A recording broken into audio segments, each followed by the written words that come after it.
বিক্ষোভ মিছিল ও অবস্থান কর্মসূচির মধ্য দিয়ে হরতাল বিক্ষোভ মিছিল শুরু করেছে ঢাকা উত্তর আওয়ামী লীগ।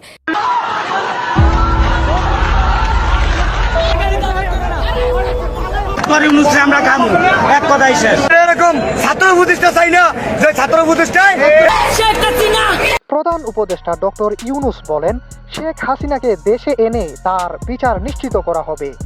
ভাই রে ভাই, এই কথা বলার পরে পুরো ঢাকার রাজপথ এখন আওয়ামী লীগের দখলে। রাস্তায় ভাঙচুর, অগ্নিসংযোগ, পিকেটিং, ককটেল বিস্ফোরণের মতো ঘটনা ঘটছে ঢাকা সহ বিভিন্ন জেলায়। কিভাবে আপনারা সংগঠিত হবেন, কি বার্তা নিচ্ছেন? আগামী দিনে জননেত্রী শেখ হাসিনার নেতৃত্বে আবারও আমরা একটা সুন্দর বাংলাদেশ, এটাই আমরা এই মেসেজটা এখান থেকে।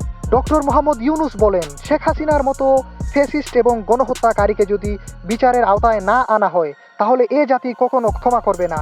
এ জাতির কাছে এই অন্তর্বর্তী সরকার লজ্জিত এবং ঘৃণিত হয়ে থাকবে। তাই তাকে দ্রুতই বিচারের আওতায় আনা হবে।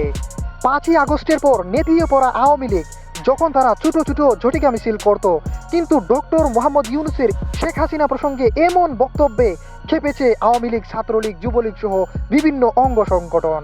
তারা ঢাকার রাজপথে প্রবেশ করে বিভিন্ন জায়গায় ভাঙচুর, অগ্নিসংযোগ চালায়।